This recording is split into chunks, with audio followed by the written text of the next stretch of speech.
Buenos días, buenas tardes, buenas noches, en el momento en el que me estén viendo. Mi nombre es Helen Uriam Chacón Barrenechea, soy de la carrera de Fisioterapia y Kinesiología de tercer semestre, Grupo B de la Universidad Central. Hoy vamos a hablar sobre la fisiología del dolor. Este tema es muy importante porque nos ayuda a entender cómo nuestro cuerpo detecta una lesión y cómo envía esa información al cerebro para finalmente percibir el dolor. Aunque normalmente pensamos que el dolor es algo negativo, en realidad cumple una función muy importante para nuestra supervivencia.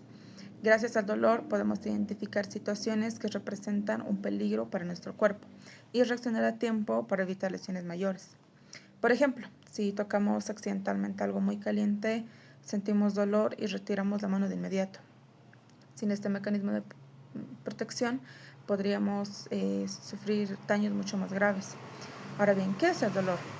Podemos definir al dolor como una experiencia sensorial y emocional desagradable que aparece cuando existe una lesión real o cuando el cuerpo percibe una amenaza de lesión. Es importante entender que el dolor no depende únicamente del daño físico, también interviene de manera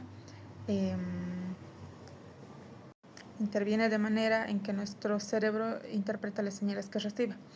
Por eso, dos personas pueden experimentar niveles diferentes de dolor ante una misma situación.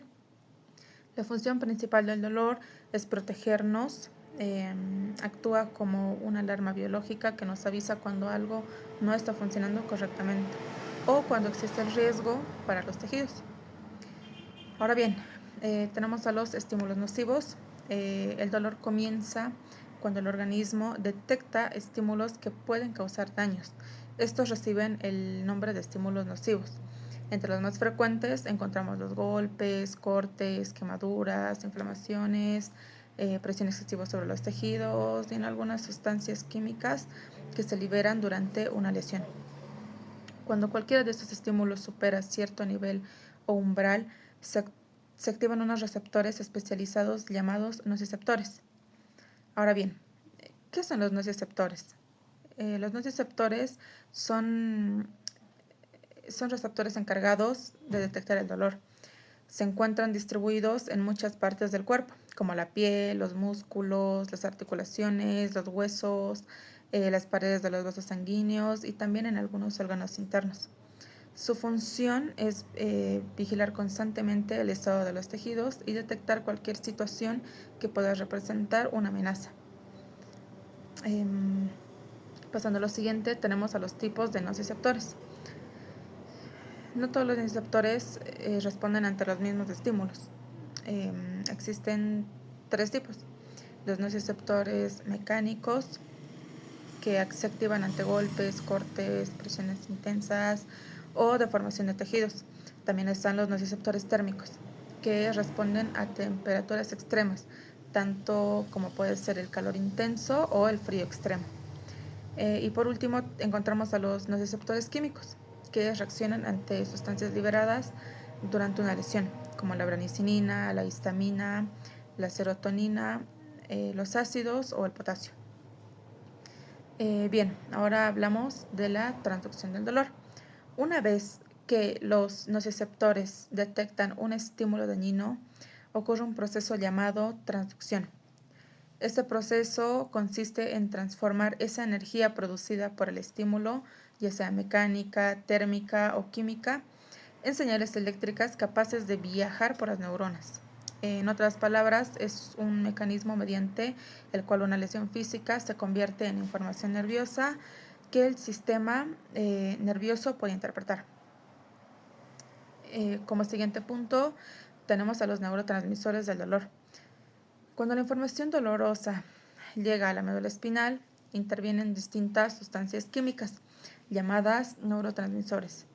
Entre los más importantes encontramos el glutamato y la sustancia P. El glutamato es el principal neurotransmisor excitador y permite transmitir rápidamente la información dolorosa hacia otras neuronas. Por otro lado, la sustancia P participa principalmente en el dolor lento y prolongado. Su función es aumentar y mantener la transmisión de las señales dolorosas y gracias a la acción de los neurotransmisores, esta información puede continuar su recorrido hacia centros superiores del sistema nervioso. De esta manera también vamos a hacer la clasificación del dolor en dos. Desde el punto de vista fisiológico, el dolor puede dividirse en dos tipos principales, el dolor rápido y el dolor lento. Esta clasificación depende principalmente de la velocidad con la que se transmite la señal nerviosa. Tenemos el dolor rápido, o también conocido como dolor agudo. Este se caracteriza porque aparece casi inmediatamente después del estímulo, generalmente en una décima de segundo. Es un dolor intenso, punzante y fácil de localizar. Por ejemplo, cuando nos pinchamos con una aguja o nos hacemos un corte pequeño, el primer dolor que sentimos corresponde al dolor rápido. Este tipo de dolor viaja a través de las fibras nerviosas de tipo A delta. Estas fibras poseen una cubierta mielina que aumenta considerablemente la velocidad de la conducción nerviosa. Gracias a esto pueden transmitir información a velocidades que van aproximadamente entre 6 y 30 metros por segundo. La principal función de este dolor es provocar una respuesta inmediata de protección. Después tenemos el dolor lento. El dolor lento suele aparecer después del dolor rápido. Este se presenta aproximadamente un segundo después del estímulo y se caracteriza por ser más difuso, persistente y difícil de localizar.